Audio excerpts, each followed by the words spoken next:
Que mon Dieu vous bénisse richement. Je dis mon Dieu parce que je sais qu'il est aussi votre Dieu. Donc nous sommes un dans le Seigneur. Alléluia. Écoutez, ce matin nous voulons continuer de ce que nous avons pu commencer. Ça fait des semaines et des semaines. Amen, amen. Alléluia. Est-ce que vous êtes là? Amen. On est en train de parler d'un petit thème et l'évangéliste nous a mené dans une dimension de servir des signes. On avait lu dans le livre de Nombre chapitre 17 que le bâton d'Aaron avait fléri. Parce que le peuple a murmuré contre l'Éternel, contre Aaron et contre Moïse.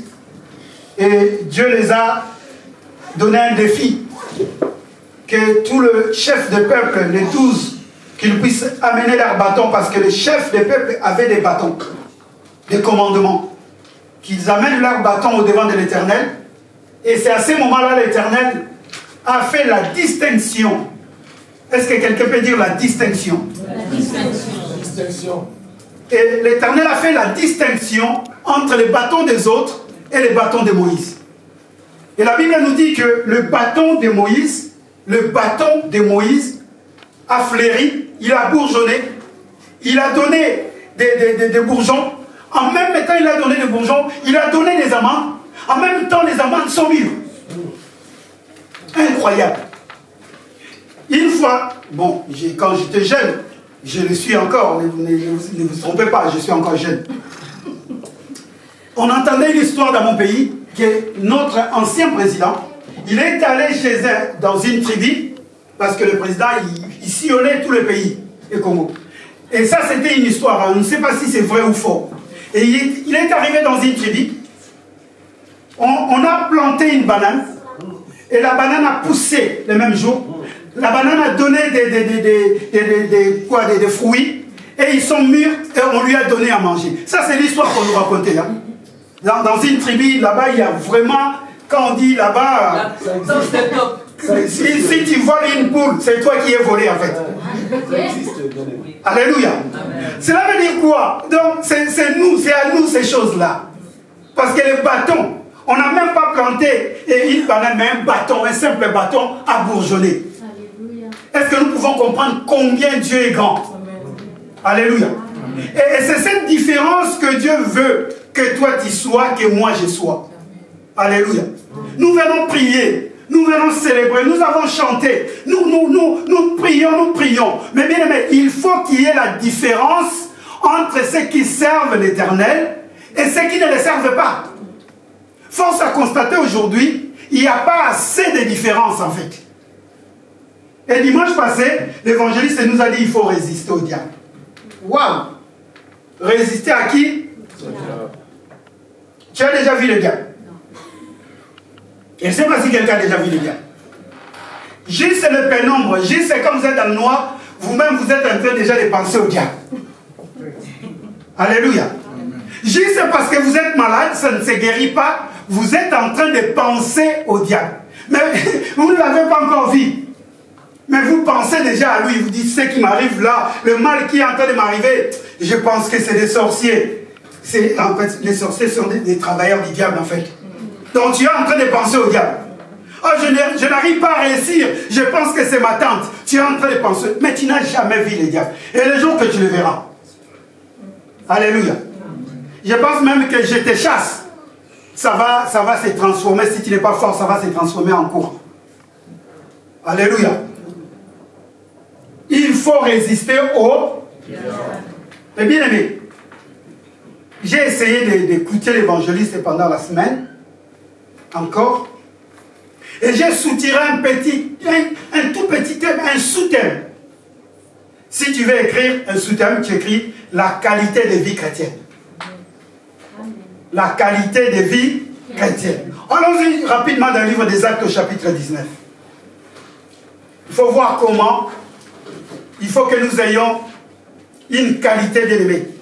Pour résister au diable, bien-aimé, ce n'est pas n'importe qui, ce n'est pas n'importe comment. Acte 19. à partir du verset 13. Nous allons lire le verset 13 au verset 16. Homme de Dieu, si tu y es, sinon je vais lire à 19. À partir du verset 13, je lis ce qui suit. Quelques exorcistes juifs ambulants essayèrent d'invoquer sur ceux qui avaient des esprits malins le nom du Seigneur Jésus en disant: je vous conjure par Jésus que Paul prêche.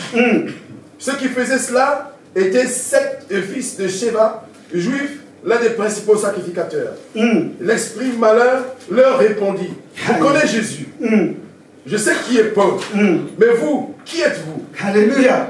Et l'homme dans lequel était l'esprit malin s'élança sur eux et se rendit maître de tous deux. Il les maltraita de telle sorte qu'ils s'enfuirent de cette maison nus et blessés. Alléluia. Alléluia. La Bible dit quelques juifs qui allaient de lieu en lieu pour chasser des démons. Ces hommes-là allaient de lieu en lieu pour chasser qui? Donc pour résister au diable. Mais regardez ce qui se passe. Ils viennent, ils disent: au nom de Jésus, j'étais. C'est ce que nous faisons souvent, non? Au nom de Jésus, au nom de Jésus, pas pour moi. Mais la Bible dit ce jour-là, les démons s'est arrêté.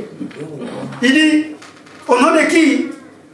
De Jésus. Que Paul est. Au nom de Jésus que Samuel prêche. Oh non, moi je te cherche, c'est souvent ça. Ah, c'est le Dieu de papa Samuel. Le Dieu de. Je te chasse au nom de Dieu de papa. Et c'est ton Dieu également. Amen. Alléluia. Amen. Il faut que tu aies une qualité de vie pour pouvoir prononcer ces mots. Bien aimé, il y a des choses qui nous arrivent des fois dans nos vies. Nous ne savons pas parce qu'on n'a pas une qualité de vie. Amen. Tu es en train de chasser les démons. Tu viens à l'église, tu pries, tu prêches. Mais tu verras que des choses ne marchent pas comme il se doit. Parce qu'il y a quelque chose qui te manque. On dit que ces hommes-là chassaient des démons. On dit une chose qui est très importante. Ce sont qui ces hommes-là? Les fils de sacrificateur. Les exorcistes. Ils sont là simplement pour comment on les appelle? Chez nous, on les appelle les mounds. Les magiciens. Les magiciens. Et aujourd'hui, dans l'église du Seigneur, il y en a ces hommes-là qui sont là pour chasser des démons. D'habitude, quand on voit bien, c'est ces hommes-là qui posent des questions. Comment tu t'appelles? Quel est ton esprit? Quel est ton nom? Mais ces jours-là, c'est le contraire. Alléluia. Regardez bien quand les hommes chassent les démons. Comment tu t'appelles? Qu'est-ce que tu fais là? Et les démons, des fois, répondent. Mais ces jours-là, c'est le contraire. Parce que les démons ont compris que ces hommes-là qui chassaient n'avaient pas une qualité de vie. Ils n'étaient pas cette qualité-là de pouvoir chasser. Est-ce que tu as la qualité de chasser? Est-ce que tu as la qualité de chasser, de résister? Non, ce matin, je suis venu parler à quelqu'un. Toi-même, tu sais, est-ce que tu as la qualité? Quand toi-même, tu te mets tes genoux, tu as vraiment la qualité de dire au démon, pars. Bon, la prédication est finie pour ce matin. Alléluia. Amen. Les démons commencent à lui poser les questions. Tu es qui toi? Tu dis que tu chasses les démons au nom de Jésus que Paul prêche. Paul, je le connais. Samuel, je le connais. Est-ce qu'on te connaît? On te connaît dans ce monde-là, on te connaît. On connaît que... Bien aimé, non, je ne parle pas de moi, je parle de Jésus. Il dit encore, Jésus là, on tremble même. Quand on le voit, on tremble. Mais vous là, qui vous dites au nom de Jésus, qui êtes-vous? Et ce jour-là, je pense que c'était la honte de leur vie. La Bible dit que les démons se sont surgés contre eux. Ils les ont frappés tellement, ils ont sorti les vêtements déchirés. Oh, le vêtement déchiré, bien aimé. Aujourd'hui, beaucoup de personnes sont sorties avec des vêtements déchirés. Sont sorties avec des malédictions. Sont sorties avec des maladies. Tu chasses les démons, mais les démons rentrent même en toi. Parce que tu n'as pas une bonne qualité de vie. Tu verras que même pas toi, dans ta famille, tes enfants, ta famille est mal menée. Parce que toi, tu prétends chasser les démons. Mais il faut faire très attention. Je suis venu parler à quelqu'un. Essaye maintenant de changer la qualité de vie que tu mènes. Alléluia. Est-ce que vous savez que la qualité de ma prédication ce matin dépend de vous? Amen. Alléluia. Amen. Vous voyez, la qualité, là, je suis en train de prêcher. Si tu dors, ma prédication est nulle, en fait. Alléluia. Amen.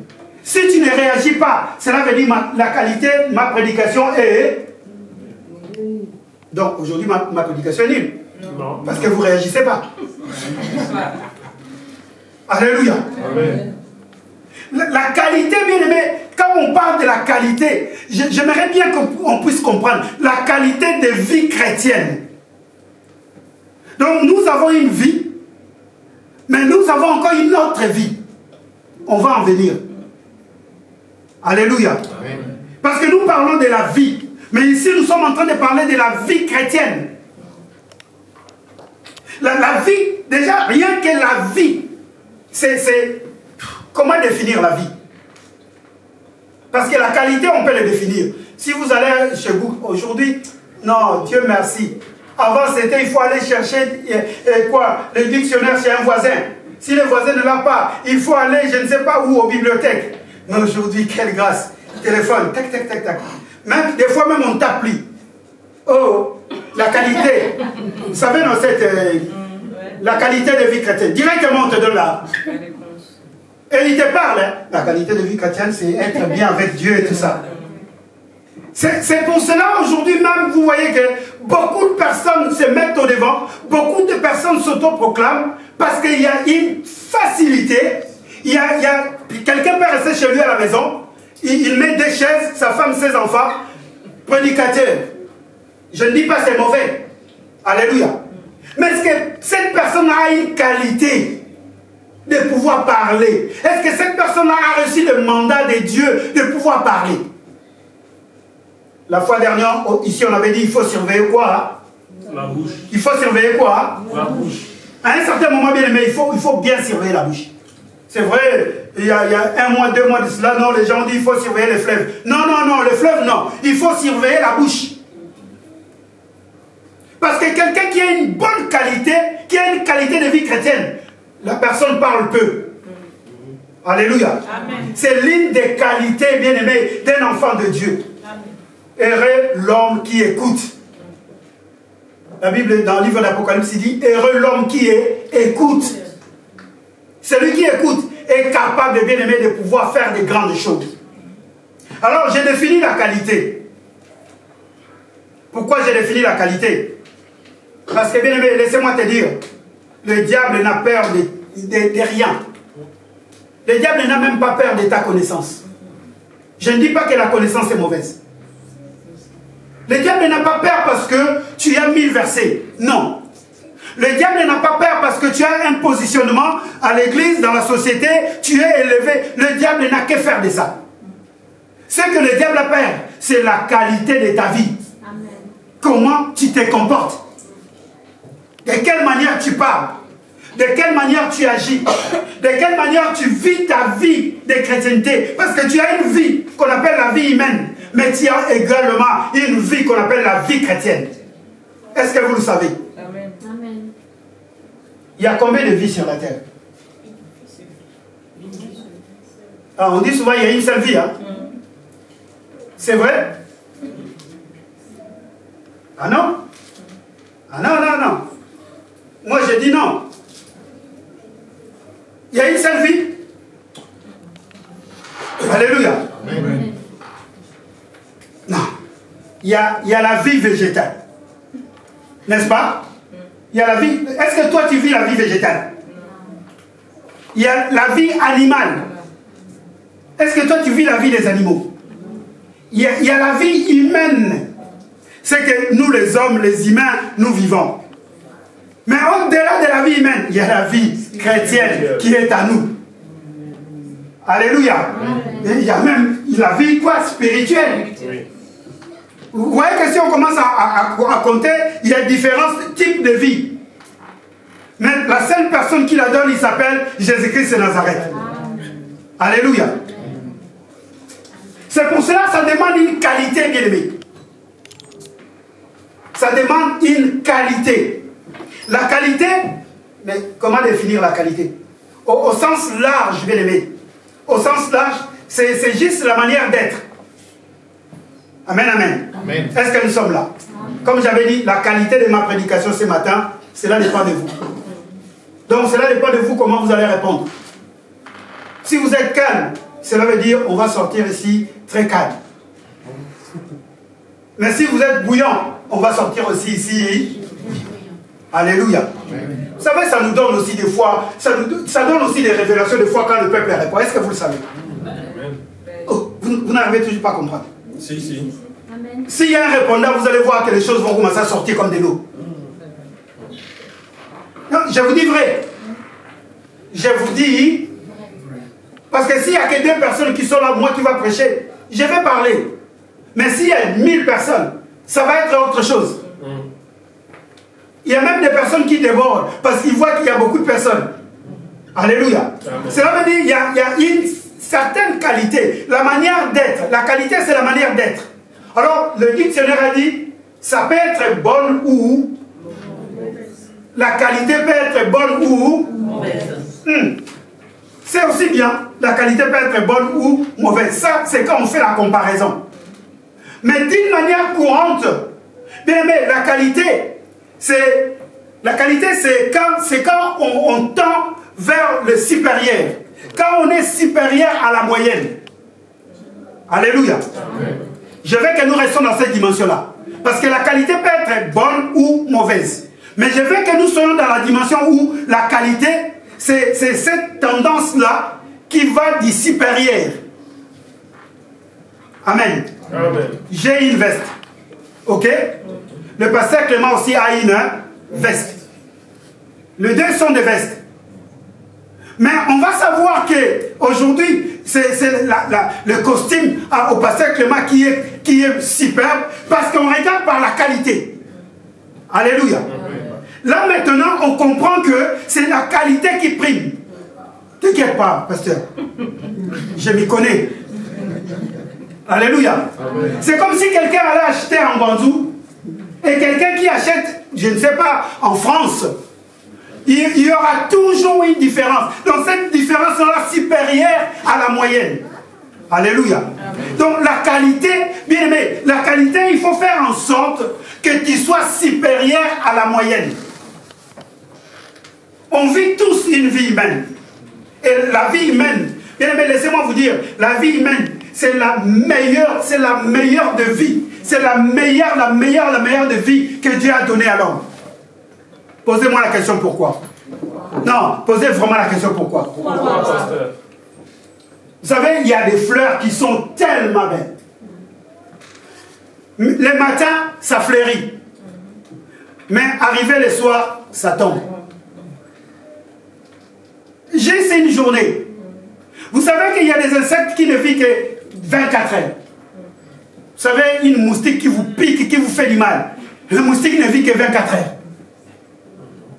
Alléluia. Bon, allons-y vers les animaux qui vivent un peu plus longtemps. Je ne vais pas citer la tortue parce qu'elle peut aller jusqu'à 100 ans. Mais il y a d'autres animaux, leur vie c'est juste 10 ans. C'est marqué comme ça, 10 ans. Arrivé à 10 ans, il est déjà vieux. Donc là, moi, si j'étais un chat, waouh! Un beau chat. Je serais déjà un vieux Christian. Je serais un vieux chat en fait. Chapeauté. Alléluia. La vie humaine a une qualité supérieure. Amen. Amen. Est-ce que tu peux acclamer le Seigneur? Amen. Dieu t'a donné une vie humaine. Et je veux que tu comprennes que tu ne dois plus jouer avec cette vie. Amen. Pourquoi? Parce que cette vie a pour objectif de satisfaire aux exigences. Comme la qualité vous savez, la qualité a pour objectif satisfaire aux exigences.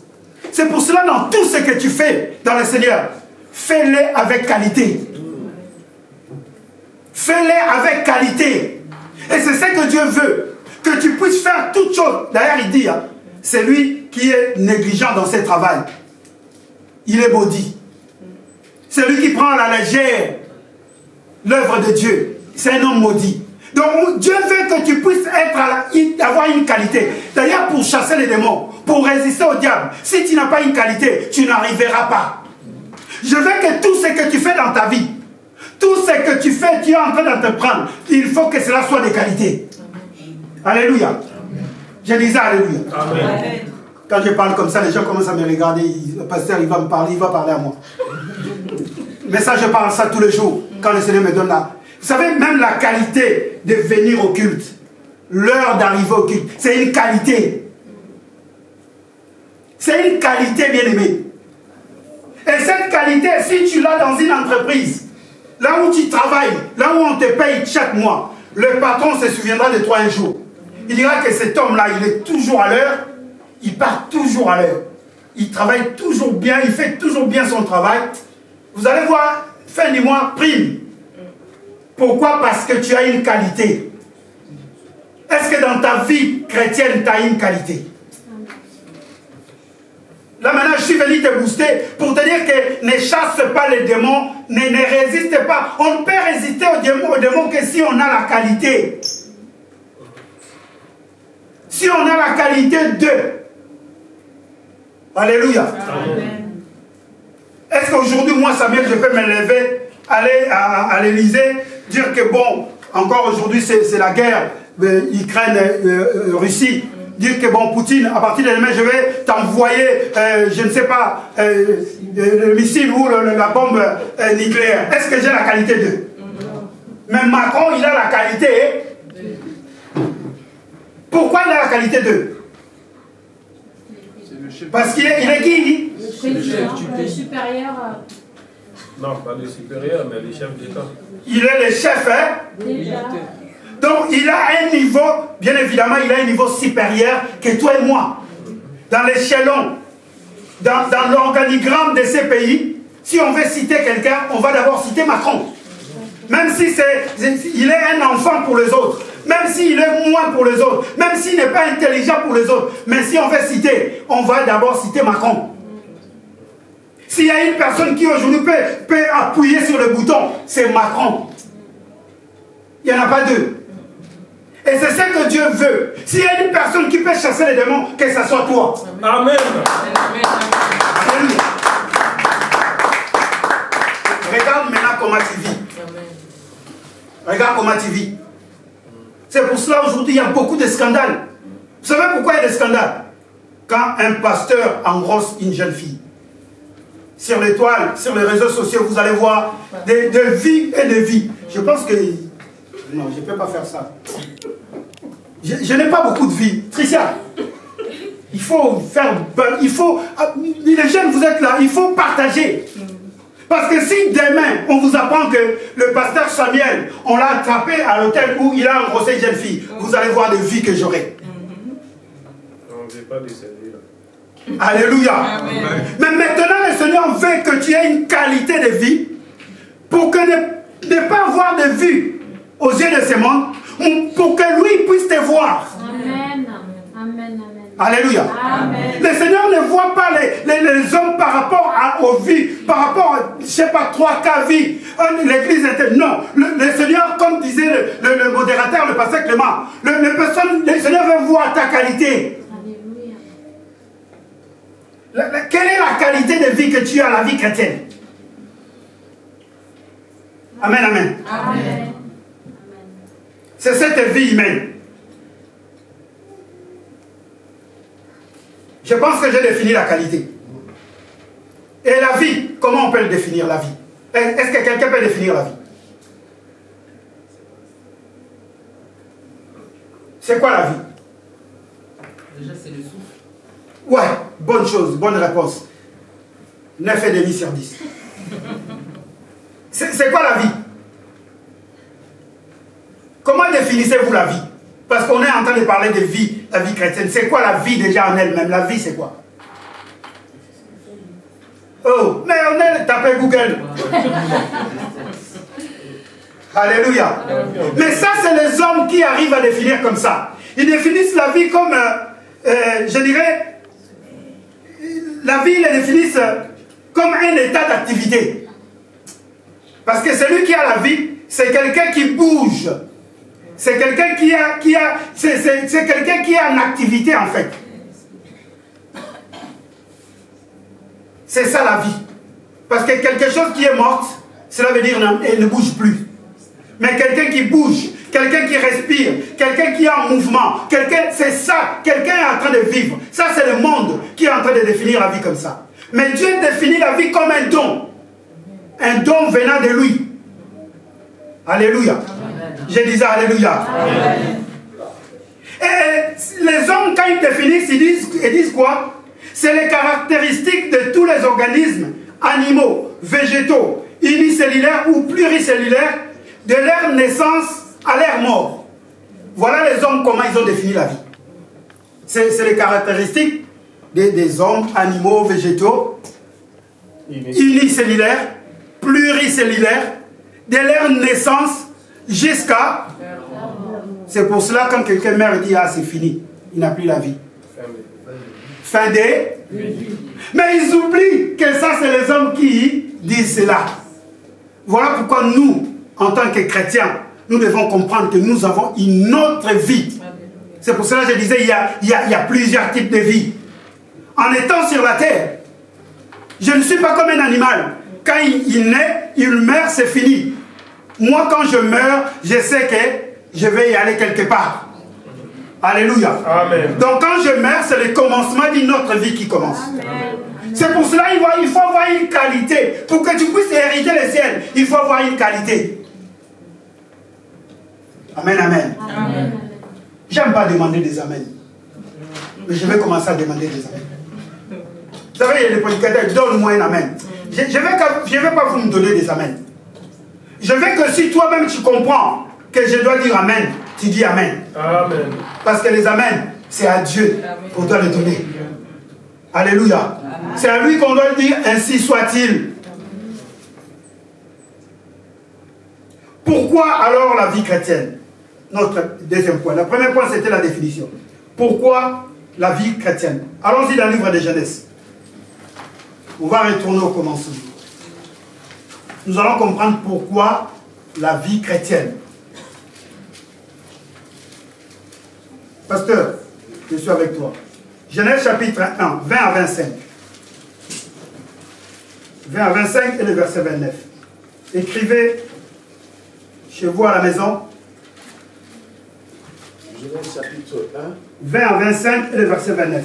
Verset 20 à 25 et le verset 29. Je lis ce qui suit. Amen. Dieu dit que les eaux produisent en abondance les animaux vivants et les oiseaux et que des oiseaux volent sur la terre vers l'étendue du ciel. Dieu créa les poissons et tous les animaux qui vivent et qui se meuvent, et tous les animaux vivants qui se meuvent, et que les eaux produisent en abondance selon leur espèce. Et il créa aussi tout oiseau ailé selon son espèce. Dieu vit que cela était bon. Dieu les bénit en disant, soyez féconds, multipliez et remplissez les eaux des mers, et que les oiseaux multiplient sur la terre. Ainsi, il y eut un soir, il y eut un matin, ce fut le 5e jour. Verset 24. Dieu dit que la terre produise des animaux vivants selon leur espèce, du bétail, des reptiles, des animaux terrestres selon leur espèce, et cela fut ainsi. Dieu fit les animaux de la terre selon leur espèce, le bétail selon son espèce, et tous les reptiles de la terre selon leur espèce. Dieu vit que cela était bon. Amen. Amen. Dieu vit quoi? Cela était bon. Dieu donne la vie aux végétaux, aux animaux, aux oiseaux, de tout ce qui remplit sur la terre. Le verset 29. Au verset 29, il est écrit ici. Et Dieu dit, voici, je vous donne toute herbe portant de la semence et qui est à la surface de la terre, de toute la terre, pardon, et tout arbre ayant en lui du fruit d'arbre et portant de la semence, Cela sera votre nourriture. Alléluia. Donc au départ, l'homme était végétal. Dieu, quand il a créé les animaux même, j'ai dit même, là même on ne parle pas de l'homme, on parle des animaux. Dieu donne à l'homme, même aux animaux, il leur donne la nourriture, tous les fruits, toutes les plantes, tout ce qui sort de la terre. Dieu donne la vie aux animaux, donne la vie aux oiseaux, donne la vie aux bestioles, donne la vie à tous ceux qui se mettent dans les océans. Mais quand il s'agit de l'homme, au verset 26 du chapitre 1, Dieu dit, créons l'homme à qui? À notre image. Et à notre ressemblance. Parce que est-ce qu'on peut prendre le chapitre 2, le verset 7? Nous allons voir comment Dieu définit la vie de l'homme. Genèse 2, verset 7. Genèse chapitre 2, verset 7. L'Éternel Dieu forma l'homme de la poussière de la terre. Il souffla dans ses narines un souffle de vie et l'homme devint un être vivant. Amen. Aucune fois, quand Dieu est en train de créer les animaux, on nous dit que Dieu souffla. Amen, amen. Aucune fois, on nous dit que Dieu souffla dans les narines de l'éléphant. Dieu souffla dans les narines de lion. Non, pas du tout. Mais seulement quand il s'agit de l'homme, la Bible dit quoi? Dieu souffla dans les narines de l'homme et l'homme devient un être. Est-ce que vous pouvez comprendre la qualité de la vie humaine? Alléluia. Non, est-ce que nous sommes là? Est-ce que quelqu'un est en train de comprendre la qualité de la vie humaine? Il y a une différence entre toi et les animaux. Il y a une différence entre toi et les végétaux. Il y a une différence entre toi et les animaux marins. C'est pour cela, bien aimé, il faut se réjouir. Rien qu'en étant un être humain. Alléluia. Rien que tu es là, tu vis. Il ne faut pas regretter le temps passé. Il ne faut pas regretter les moments difficiles. Il ne faut pas se voir, non, moi. Il faut se dire déjà non. Je suis d'une qualité. Est-ce que quelqu'un peut dire je suis d'une qualité? Je suis d'une qualité. Toi et moi, bien aimé, nous sommes d'une autre qualité. Et la Bible est en train de dire, nous sommes cette créature si merveilleuse que Dieu a créée. Mais maintenant, toi qui as une qualité, regarde la manière dont tu te vends. Alléluia. Parce que quelque chose de qualité. Vous savez, des fois, il y a des noms. Des fois, il y a des marques. Et ces marques-là, bien aimé, c'est pour signifier la qualité de la chose qu'on est en train de vendre. Les commerciaux les savent. S'ils ont quelque chose de qualité, vous allez voir que le prix, vous n'allez pas croire. Vous n'allez pas croire, bien aimé. Une fois, je rentre dans un magasin. Souvent, je rentre plus dans le magasin. Mais je rentre dans un magasin, je vois une chemise qui coûte 2500 €.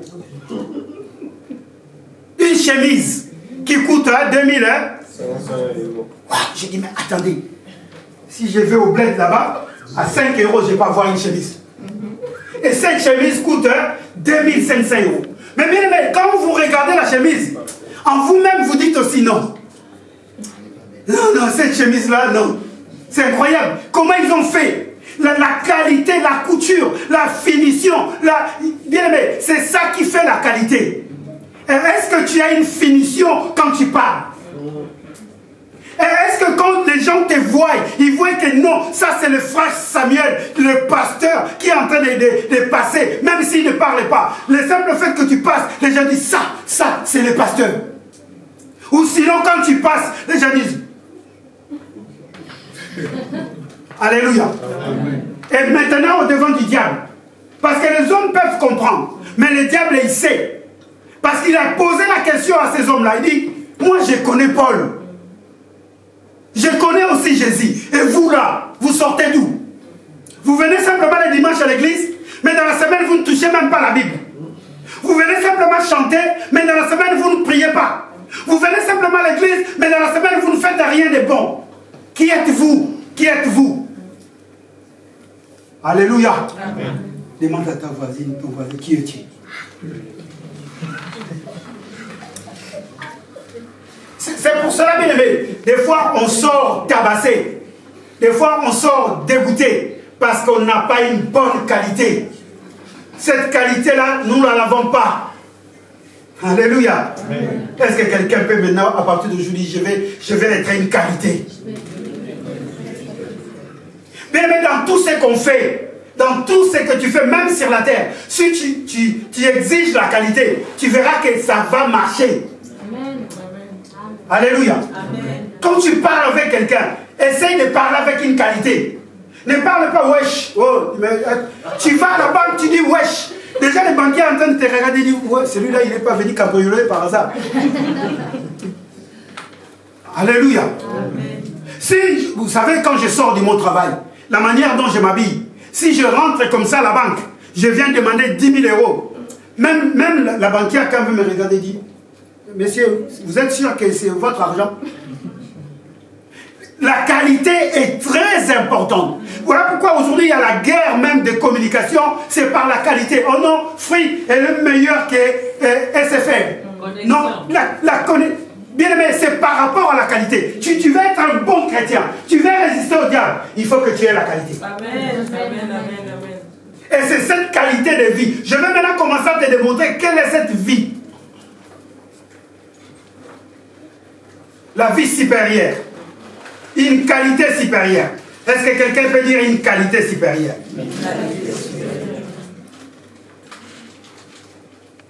Bien aimé, il faut qu'on fasse des efforts.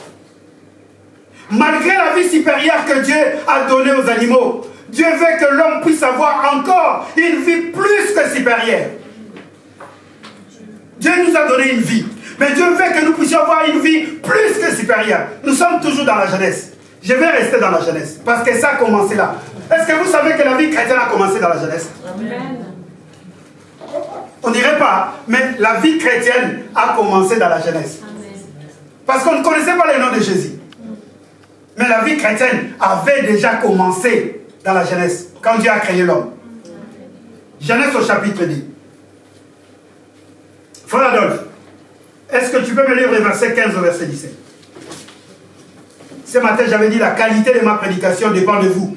Amen. Alléluia. Amen. Alors ne dormez pas. Amen. Si tu es une personne de qualité, ne dors pas. Pourquoi tu n'as dormi? Tu es venu au culte. Genèse chapitre 2. À partir du verset 15. Nous lisons la parole de Dieu. Alléluia. L'Éternel Dieu prit l'homme et le plaça dans le jardin d'Éden pour le cultiver et pour le garder. L'Éternel Dieu donna cet ordre à l'homme. Oh. Tu pourras manger de tous les arbres du jardin, mais tu ne mangeras pas de l'arbre de la connaissance du bien et du mal. Tu ne mangeras pas de l'arbre de connaissance de quoi? Du bien et du mal. Car le jour où tu en mangeras, tu mourras. Alléluia. Amen. Comment avoir cette qualité de vie? Marque sur ton cahier, accepter les choix de Dieu. Parce qu'il faut avoir cette qualité de vie. La Bible dit ceci. Dans la version Semeur, c'est marqué: l'Éternel Dieu prit l'homme et l'établit dans le jardin d'Éden pour le cultiver et le garder. Et l'Éternel Dieu ordonna à l'homme: mange librement des fruits de tous les arbres du jardin, sauf du fruit de l'arbre de choix entre le bien et le mal. De celui-là, n'en mange pas, car le jour où tu en mangeras, tu feras quoi? Tu mourras. La qualité de vie chrétienne réside sur le choix. Amen. Amen, amen. Amen, amen. Cela réside sur le choix. La Bible dit, l'Éternel Dieu a pris l'homme, il le plaça dans le jardin, il dit cultive. Il a mis tous les arbres dans le jardin, il dit mange quoi? Librement. Mange librement quoi? Tout. Sauf quoi? L'arbre du connaissance du bien et du mal. L'arbre du choix. Amen. Ce n'est pas l'arbre de connaissance, la connaissance dans la version semestre, c'est l'arbre du choix entre le bien. Ce qui tue l'homme, c'est le choix. C'est le choix entre le bien et le mal. Oh, Dieu a interdit. Il dit, l'homme, toi tu ne peux pas choisir, c'est moi qui dois choisir pour toi. Vous savez que quand nous-mêmes on fait le choix, d'habitude on se trompe. On peut faire aussi les bons choix. Mais Dieu n'avait pas voulu que l'homme fasse les choix. Et pourtant, bien aimé, laissez-moi vous dire, cette interdiction de choix, parce que Dieu sait que le cœur de l'homme est tortueux. Tu ne peux avoir une bonne qualité de vie chrétienne si seulement tu acceptes le choix de Dieu. Amen. Alléluia. Amen. Tu es jeune fille, tu ne vas pas aller en mariage en étant déjà connu les hommes. Dieu ne te donne pas le choix de choisir oh non, je suis jeune fille, moi-même si je vais. Non, le choix du bien et du mal, c'est interdit. Vous allez me dire, mais pasteur, mais attendez, comment ça le choix? Ce n'est pas moi, c'est la Bible qui le dit. Si tu veux bien vivre ta vie, essaie de mettre de côté les choix. Je parle de la vie chrétienne, de la vie Zoé, la vie de Dieu. Pourquoi? Posez-moi la question. Pourquoi? Parce que l'homme avait déjà une vie. Et vous allez lire dans ce même chapitre de Genèse 2 au verset 9, vous allez voir que quand Dieu a créé les arbres, quand il a mis les arbres dans le jardin, il a mis aussi l'arbre de vie. Et il a mis aussi l'arbre du choix, de bien et de mal. Mais quand Dieu donne l'ordre, il ordonne à l'homme, il dit, ne touche pas seulement l'arbre du choix, de bien et de mal. L'arbre de vie, tu peux le manger. Alléluia. Donc à l'époque là, l'homme était d'une qualité supérieure parce qu'il avait la vie humaine, mais il avait le droit aussi à la vie de Dieu. Amen. Alléluia. Amen. Et c'est ce qu'on appelle la vie chrétienne. C'est la vie de Dieu. Ce n'est pas tout le monde qui a la vie chrétienne. Amen. Nous avons la vie humaine, mais nous n'avons pas tous la vie chrétienne. Amen. Je ne sais pas si quelqu'un me comprend. Amen. Un petit fou que je suis ce matin. Amen. Alléluia. L'arbre de vie. L'homme avait sa vie, mais Dieu, lisons cela, Genèse 2.9. Est-ce qu'on peut le lire? Amen. Genèse 2.9. L'Éternel Dieu fit pousser du sol des arbres de toute espèce agréable à voir et bon à manger. Et l'arbre de la vie au milieu du jardin et l'arbre de la connaissance du bien et du mal. Les deux arbres étaient là. Mais quand Dieu ordonna, Dieu interdit seulement l'arbre du choix. Il n'a pas interdit l'arbre de vie. Cela veut dire quoi? Donc l'homme avait sa vie en lui et il avait aussi droit à la vie de Dieu. Amen. Ce n'est pas à toi de choisir. Oh, moi je fais ce que je veux. Non, avec Dieu, tu ne fais pas ce que tu veux. Avec Dieu, tu fais ce que Dieu veut. Amen. Alléluia. Amen. Et c'est là où il y a les difficultés aujourd'hui. On n'arrive pas à chasser les démons. Parce qu'on veut faire comme nous on veut. Est-ce que Dieu t'a dit de faire un carême de 20 jours? Est-ce que Dieu t'a dit de jeûner 40 jours? Est-ce que Dieu t'a dit de jeûner 100 jours? Tu veux impressionner les gens. On n'impressionne pas les gens dans l'église. Amen. Parce que Dieu n'est impressionné par quiconque, par personne. Amen. Ni la manière de prêcher, ni la manière de parler, c'est la manière d'être, c'est la manière de vivre que cela peut impressionner même les gens. Alléluia. Même dans la vie courante, si tu vis bien, tu verras que les choses vont commencer à aller. Essaye simplement de bien vivre avec les autres. Que quelqu'un te cite et toi tu ne le cites pas, tu ne seras pas en conflit avec lui. Même dans la vie courante, en fait, c'est la Bible qui nous enseigne tout. Ne fais pas le choix. Amen, amen. C'est difficile, il ne faut pas faire les choix. Merci mon frère.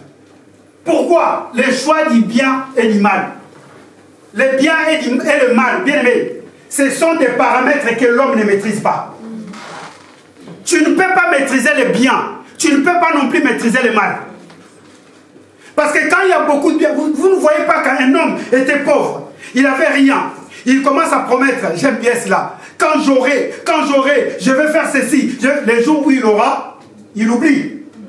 Parce qu'on n'arrive pas à maîtriser le bien. On pense qu'on a le bien. Des fois même, on pense faire du bien. Un homme a dit, le bien que je vais faire, je n'arrive pas à le faire. Mais le mal que j'aime pas, C'est ce que je fais. on n'arrive pas à le maîtriser. Personne ne peut le maîtriser. En fait, dans la vie humaine, je rentre maintenant dans la vie humaine, l'homme, tu es libre. Et souvent nous le disons, c'est pour la liberté que Christ nous a affranchis. Donc je suis libre de faire mes choix. Non, ce matin je suis venu te révéler une chose. Tu as été affranchi du péché. Amen.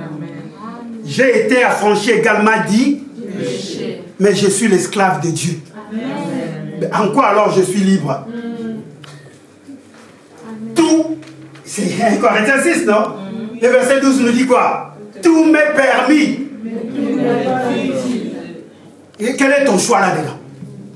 Est-ce que tu as les choix? Parce qu'on dit tout m'est permis, mais ça annule ce qui est permis. Amen. Alléluia. Amen. Donc normalement quand tu es chrétien, tu n'as pas le choix. Tu n'as pas le choix. Je ne dis pas que tu n'as pas le choix de choisir ton pantalon, ça c'est la vie humaine. Je ne dis pas que tu n'as pas le choix de choisir une femme, ça c'est la vie humaine. Mais je suis en train de parler de la vie chrétienne. Et là, il y avait déjà la vie chrétienne. C'est ce qu'on appelle la vie Zoé, la vie de Dieu. Amen. Parce qu'on dit, tout a été créé par lui et pour lui. Et il s'appelle Jésus-Christ de Nazareth. C'est sa vie. Quand il a mis l'arbre de vie, donc l'homme devrait tout manger. L'homme devrait tout faire. Il devait même toucher à l'arbre de vie. Donc il communiait avec Dieu. C'est pour cela, à cet instant-là, l'homme, ce qu'on appelle la vie chrétienne, je te donne un secret, c'est la vie éternelle en fait. Nous jouons avec cette vie. En fait, la vie chrétienne, c'est la vie éternelle. C'est la vie éternelle. Oh, Jean 17, la vie éternelle, qui te connaisse, toi, le véritable Dieu. Amen, amen. Amen. Nous avons une vie humaine. Mais au-delà de la vie humaine, parce que nous avons maintenant accepté Jésus. Adam, comme l'a dit frère Adolphe, Adam. Et Ève aussi. Ils avaient tout. Tout. Ils avaient même la vie de Dieu. Ils étaient de Dieu en fait. Et ce n'est que le jour où ils ont touché. Le jour où ils ont touché à l'arbre du choix. Mais le péché est rentré parce qu'ils ont fait les choix. Et souvent dans notre vie, regardons bien les choix. Regardons-nous entre les yeux. Commence à regarder toi-même quels sont les choix que tu fais dans ta vie. Tu penses être un gangster, tu penses être un homme fort, mais regarde un peu les choix que tu as fait dans ta vie et regarde un peu les conséquences que tu en as subies. Alléluia. Amen. Or, si tu écoutais ne serait-ce que la parole de Dieu, si tu suivais le choix, si tu avais accepté le choix de Dieu, tu auras une vie de qualité. Mais gloire à Jésus. Est-ce que quelqu'un peut dire gloire à Jésus? Gloire à Jésus. Non. Est-ce que quelqu'un peut dire encore gloire à Jésus? Gloire à Jésus. Non, c'est un Dieu bon. Notre Dieu est tellement bon. Notre Dieu est tellement bon. Il est merveilleux. Parce que l'homme a refusé le choix de Dieu et a fait son choix. A touché à l'arbre du choix de bien et du mal. L'homme reste vivant, mais il n'a plus accès à l'arbre de vie. Genèse au chapitre 3, verset 22. Nous sommes toujours dans le livre de Genèse. Non, Dieu est merveilleux. Est-ce que tu peux regarder ton frère, ta soeur, dis-lui Dieu est merveilleux. Homme de Dieu, frère Adolphe. Genèse chapitre 3, verset 22. Je lis ce qui suit. L'Éternel Dieu dit, voici l'homme est devenu comme l'un de nous, pour la connaissance du bien et du mal. Empêchons-le maintenant d'avancer sa main, de prendre de l'arbre de vie, d'en manger et de vivre éternellement. Mais vous avez vu la réponse? Alléluia. Amen. C'est à cause de cela, à cause du choix. Est-ce que quelqu'un peut dire à cause du choix? Tu fais des fois des choix dans ta vie qui t'amènent à la mort. Et ce jour-là, l'Éternel Dieu, parce que l'homme a fait son choix, Dieu lui a dit ne touche pas à cet arbre du choix du bien et du mal. Mais l'homme a touché. Dieu dit, mais attendez, mais cet homme, il avait déjà l'arbre de vie. Et cet arbre de vie, c'est la vie éternelle. Maintenant, l'homme a touché au choix. Maintenant, l'homme est allé au mal. Il connaît le mal. Si je laisse l'homme continuer à aller toucher l'arbre de vie, c'est la vie éternelle. Donc l'homme allait vivre éternellement dans le péché. Parce que tu as connu déjà le mal. Et si tu touches encore la vie éternelle, donc si tu tombes éternellement, tu restes dans le péché. Amen. C'est pour cela que Dieu est bon. Hein. Dieu est merveilleux. Comme il a créé l'homme à son image, à sa ressemblance, il dit non, non, non. Tu es déjà allé vers les démons, tu es déjà sorcier. Si je te laisse aller maintenant dans la vie éternelle, tu resteras sorcier éternellement. Et il nous donne maintenant, non, non, non, Dieu est merveilleux. Il dit non, non, non, qu'il ne touche plus à l'arbre de vie qu'on appelle la vie éternelle. Sinon, ils vont rester éternellement dans le péché. Même s'ils ont choisi leur choix, mais je vais faire en sorte de racheter l'homme. Voilà pourquoi aujourd'hui il y a Christ. Amen. Amen. Alléluia. Amen. En fait, Christ est venu parce que Dieu ne nous a pas laissé continuer dans notre péché. Amen. Et c'est envers Christ, c'est en Jésus que nous redevenons encore, que nous avons encore la vie éternelle. Alléluia. Amen. Et Paul va loin, il dit, ce n'est plus moi qui vis. Si Dieu n'avait pas laissé, si Dieu n'avait pas empêché l'homme, il avait laissé l'homme de toucher l'arbre de vie, personne ne pourrait dire, ce n'est plus moi qui vis. Parce que c'est le plan de Dieu, c'est le merveille de Dieu. Alors j'appelle à une personne ce matin. Si tu veux être une personne de qualité, accepte le choix de Dieu. Amen. Alléluia. Amen. Accepte le choix de Dieu. Vous allez me dire, mais pasteur, Dieu lui-même des fois nous dit, oui, Dieu nous dit, mais il faut comprendre les contextes. Même dans les contextes bien aimés. Vous allez voir que quand nous lisons le livre de Deutéronome au chapitre 30, quelque part dans le verset 19 où on nous dit, je mets au devant de vous la vie et la mort. Homme de Dieu, ça me vient. Est-ce qu'on peut le chercher? Est-ce qu'on peut le lire? Mais nous allons comprendre que Dieu ne donne pas les choix. Si quelqu'un trouve Deutéronome 30, oui, je pense. Est-ce que quelqu'un y est déjà? Oui, si tu es papa, tu peux lire. Deutéronome 30, Verset 15. Verset 15. Et je lis ce qui suit. Pardon. Je mets aujourd'hui devant toi la vie et le bien, la mort et le mal.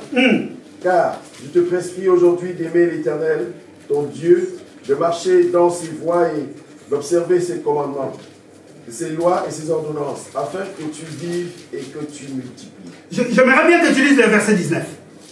Le verset 19. Je prends aujourd'hui à témoin contre vous le ciel et la terre. J'ai mis devant toi la vie et la mort, la bénédiction et la malédiction. Verset 20. Choisis la vie et afin que tu vives, et toi et ta postérité. On peut même s'arrêter là. Qu'est-ce que Dieu dit? Je mets devant toi la vie et le bien et le mal. Il te donne un choix, non? Mais il vient au verset 20, il te dit, choisis. Est-ce que tu as le choix? Non, papa, est-ce que tu as le choix? Lisons bien les Écritures. Je mets devant toi la vie et la mort, le bien et le mal. Mais lui-même, il te dit, choisis la vie, afin que tu vives, toi et ta. Mais est-ce que tu as le choix? Non. Non, juste un exercice. Est-ce que tu as le choix? Non. Oui, papa. Il n'y a pas de choix. Parce que c'est une recommandation qu'il a faite. Voilà, j'arrive maintenant. Tu n'as pas le choix en fait. C'est comme si on te donne un examen. On te dit, dans cet examen, il y a le oui et le non. Mais toi, il faut que tu notes le oui. Mais attendez. On t'a donné la réponse. Donc, on t'a donné déjà la réponse. Amen, amen, amen. On te donne déjà la manière dont tu dois vivre en fait. Amen. On ne te dit pas de commencer à choisir parce que Dieu sait, si toi tu commences à choisir de ta manière, tu pourras choisir le non. Alléluia. Est-ce que je me fais comprendre? Amen. On n'a pas le choix avec Dieu. Alléluia. D'ailleurs, la Bible dit cette parole est oui et amen. C'est nous, bien-aimés, dans la manière de vivre humainement. Humainement, tu as le choix. Mais dans la vie chrétienne, dans la vie de Dieu, dans la vie Zoé, voilà pourquoi Paul dit, ce n'est plus moi qui vis. Quand Paul dit, dans Galates 2, 20, il dit, ce n'est plus moi qui vis. Cela veut dire, je n'ai pas le choix. Alléluia. Amen. Je n'ai pas... Bien aimé frère, je veux que tu comprennes cela. C'est vrai, on le dit souvent. Même moi, je le dis souvent. Mais en lisant les Écritures, en comprenant maintenant ce que Dieu dit, il dit, je mets devant toi la vie et la mort. Mais je te dis de choisir la vie. Donc, ce n'est plus ta volonté qui marche maintenant. Ce n'est plus toi qui décides. Si tu veux vivre d'une vie de qualité, je parle bien à un enfant de Dieu. Alléluia. Amen. Pour vivre une vie de qualité, tu n'as pas le choix par rapport à la parole. Si la parole de Dieu dit pardonne, quel est le choix que tu as? Alléluia. Amen. Quel est le choix que tu as? Oh non, moi je vais pardonner simplement quand le Saint-Esprit va me dire. Non, la parole de Dieu dit quoi? Pardonne. Un point, hein? Mais quel est le choix que tu as? Alléluia. Et c'est là où l'homme ne comprend pas. La qualité de vie, je parle de la vie chrétienne, n'est-ce pas? Dans ta vie normale, tu as le choix de choisir ta femme. Il ne faut pas m'incriminer, pasteur, mais on a... Non, tu as le choix toi-même de dire que celle-là, elle est belle. Des fois même, on se trompe. Parce que tu dois choisir par rapport à la beauté physique. Mais quand tu vas arriver dedans, tu vas recevoir des poils dans la tête, à la maison. Parce que tu as fait un choix. Mais quand dans la vie éternelle, dans ce qui concerne la vie de Dieu, la vie Zoé, la vie chrétienne, bien aimé, dans la vie chrétienne, tu n'as pas le choix. Des fois, Dieu a appelé Paul. Paul n'avait pas le choix. Amen. Il marchait pour aller tuer les enfants, pour aller tuer les hommes, pour aller tuer les femmes. Dieu lui a rencontré dans la rue, sur la route de Damas. Il n'a pas laissé le choix à Paul. Si tu veux, il dit non, toi là, tu vas me servir. Combien de personnes qui font leur choix, Dieu l'a appelé pour servir. Lui, il dit non, ce n'est pas encore maintenant. Non, ce n'est pas encore moi. Bien aimé, tu es en train de mourir parce que tu ne veux pas accepter le choix de Dieu. Est-ce que tu peux accepter le choix de Dieu ce matin? Est-ce que tu peux accepter ne serait-ce que le choix de Dieu? Je parle de la vie chrétienne. Tu ne peux être fort, forte, si seulement tu acceptes le choix de Dieu. Dans la dimension spirituelle, bien aimé, tu ne peux œuvrer, tu ne peux être bouillant, tu ne peux être que capable si tu acceptes le choix de Dieu. Alors, quel est ce choix de Dieu? C'est la bonne question à se poser. Quel est ce choix De Dieu. Parce que d'habitude, nous avons notre choix. Or, le livre des Philippiens, au chapitre 2, on avait lu cela dans ces lieux. Ayez quoi? Ayez en vous le sentiment qui était. Donc, ton choix, c'est avoir le sentiment qui était en Jésus. Ton choix, ce n'est pas tes capacités. Ton choix, ce n'est pas la connaissance. Vous savez que voilà pourquoi même la Bible dit la connaissance enfle. Bien aimé, souvent, les personnes qui ont la connaissance, ce sont des hommes orgueilleux. Amen, amen.